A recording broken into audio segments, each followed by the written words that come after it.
पुणे के gangster Sharad मोहोल की हत्या के मामले में 8 संदिग्ध गिरफ्तार।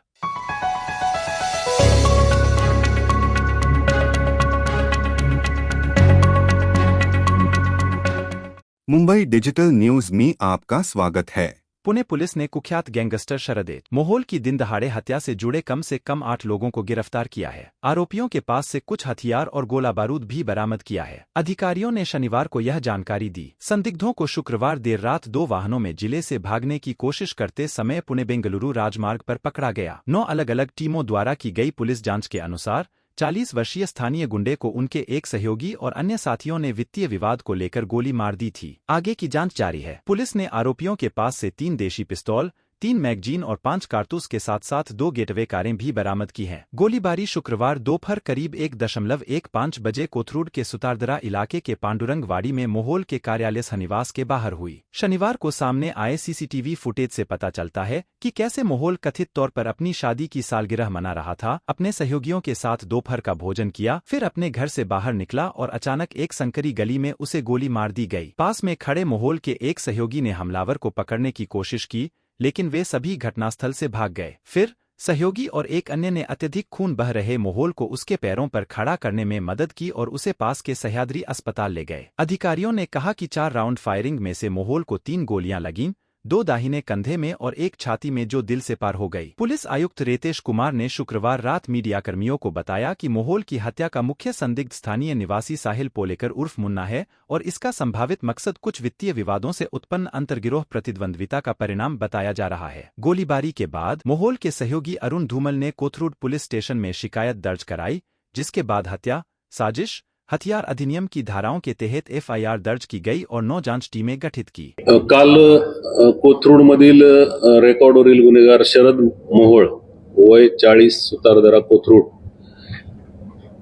हे त्यांचे साथीदाराबरोबर दुपारी 1:30 वाजण्याच्या सुमारास स्वतःच्या घराकडे जात असताना त्यांच्या सोबतच असलेला साथीदार आरोपी मुन्ना उर्फ साहिल पोळेकर राहणार सुतारदरा आणि इतर 2 यांनी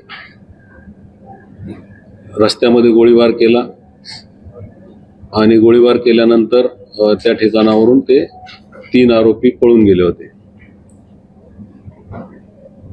त्यानंतर पोलिसांनी घटनास्थळाला भेट दिली।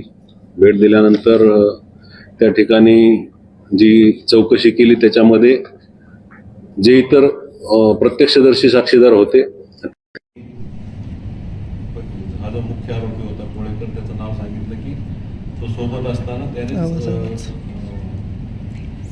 मोहोळवर गोळीबार केलेला आहे। त्यामुळे गुन्हे शाखेने तपासासाठी पथकं तयार केली। त्याच्यामध्ये हा जो पोळेकर आहे त्याच्या घराचा मूळ गावाचा पत्ता घेऊन त्याचा शोध घेतला, परंतु तो मिळाला नाही। त्यामुळे त्याच्याकडे एक घटनास्थळावर काही बातमीदारांनी माहिती दिली होती की ते टू व्हीलरवरून पळून गेलेले आहे आणि 2 व्हीलरवरून पळून गेल्यानंतर ती 2 व्हीलर त्रयस्थ माणसं ती जी गाडी होती ती होती आणि त्यामुळे त्या गाडीचा शोध घेत असता ती व्यवहार स्थितीमध्ये मिळाल्यानंतर जास्त माहिती घेतल्यानंतर असं समजलं की हा जो पोळेकर आरोपी आहे याच्याकडे सुद्धा एक गाडी 4 व्हीलर आहे। त्या गाडीचा नंबर ट्रेस करण्यात आला आणि ट्रेस केल्यानंतर सर्व जे शहराच्या बाहेर जाणारे रस्ते त्या टोल नाक्यावर त्याचा शोध घेतला असता ते खेड शिवापूर टोल नाक्यावरून गाडी गेल्याचं निष्पन्न झालं। त्याप्रमाणे आमची पथकं सातारा रोडला रवाना झाली आणि सातारा रोडला रवाना झाल्यानंतर ते शिरवळच्या जवळ 2 व्हीलरमध्ये हे 8 आरोपी मिळून आलेले आहेत। सर, जी गोळीबाराची घटना आहे त्यात किती जणांनी गोळ्या चालवल्या, बंदुका चालवल्या आणि किती गोळ्या, आणि पहिला जो फायर करणार होता त्याचं नाव सांगा। गोळीबाराची जी घटना घडली त्याच्यामध्ये 3 आरोपींनी गोळ्या झाडलेल्या आहेत असं प्राथमिकदृष्ट्या तपासामध्ये दिसून आलेलं आहे। आणखी त्याच्यामध्ये तपास चालू आहे। आणखी काही माहिती मिळाली तर ते आपल्याला समजेलच, परंतु प्रथमदर्शनी 3 आरोपींनी गोळ्या घातल्याचं निष्पन्न झालेलं आहे. हे सगळ्यामागचं नेमकं कारण काय होतं? काही याचा तपास लागू शकला की कुठल्या कारणामुळे हल्ला करण्यात आला आणि या घटनेमध्ये जो मुख्य आरोपी आपण म्हणतो की जो मैताबरोबर फिरायचा काही दिवसापासून, त्याचा मामा एक आहे, त्याचं नाव आहे नामदेव महिपती कानपुडे, आणि दुसरा एक त्याचा नातेवाईक आहे कोळेकरचा, तो आहे विठ्ठल किसन गांधे. या दोघांचं शरद मोहन बरोबर वैमनस्य होतं असं प्राथमिकदृष्ट्या दिसून येते, आणि त्याच प्रकारामधून हा हल्ला झाल्याचं प्रथमदर्शनी आरोपीकडून माहिती मिळालेली आहे. परंतु आता गुन्ह्याचा तपास चालू आहे. तपासामध्ये आणखी काय याच्यामध्ये अँगल्स आहेत का ते शोधण्यात येईल. 2 वकील आहेत, त्यांचा काय रोल आहे? काल जेव्हा आमच्या टीमने आरोपीचा शोध घेत असताना तिथे ट्रॅप केला, त्या ठिकाणी या 2 गाड्यांमध्ये हे 8 लोक होते, त्याच्यामध्ये ते 2 वकील सुद्धा होते. त्यांच्याबरोबर ते कशासाठी गेले, त्यांचा काय सहभाग आहे आणि त्यांचा नेमका गुन्ह्यामध्ये रोल काय आहे हे आता तपासानंतरच आपल्याला कळेल. सर, किती दिवसापासून त्यांनी हा कट रचला होता? आरोपी मुन्ना कोळेकर दुसरा असून यांच्यासोबत किती दिवसापासून राहत होता? आरोपी मुन्ना कोळेकर जो आहे तो त्याच परिसरात म्हणजे सुधारदरा परिसरातच राहतो. त्यामुळे याचं ऑफिस सुद्धा त्याच परिसरात होतं, त्यामुळे त्याचं जाणं येणं त्या ऑफिसमध्ये होतं म्हणजे बऱ्याच दिवसापासून, वर्ष 6 महिन्यापासून. परंतु गेल्या 20-25 दिवसापासून त्याचं रेग्युलर तिथे जाणं होतं, म्हणजे 25 दिवसापासून तो जास्त संपर्कात त्यांच्या आलेला होता त्या सगळ्या लोकांच्या. वेपन जुनी ओळख होती त्यांची, आणि वेपन किती जणांनी त्याच्यावरती लागले? एक जे पिस्तूल होते वेपन पिस्टल किती जणांनी मारले त्याला गोळ्या? 2 काय? 3 लोकांनी, तिघांकडे 3 पिस्टल. तिघांकडे 3 पिस्टल होते. आपण 3 पिस्टल आता जप्त केलेले आहे. कुठून प्रोक्युअर केले पिस्टल, कधी केलेत आणि कधी ठरलेलं होतं यांचं हे मारायचं हे? आरोपींनी पिस्टल, जो मुख्य आरोपी आहे मुन्ना कोळेकर, त्याने ते प्रोक्युअर केलं म्हणजे त्यांनी सांगितलेलं आहे. आता पुढची लिंक जी आहे ती तपासात निष्पन्न होईल. कधी आणलेलं म्हणजे महिन्यापूर्वी, 1.5 महिन्यापूर्वी? हे त्याने 3-4 महिन्यापूर्वी आणले सांगतो. आणि याच कामासाठी आणलेलं? बरोबर आहे. जुना वाद काय होता किंवा काल ते एकत्र भेटले असं काय झालंय?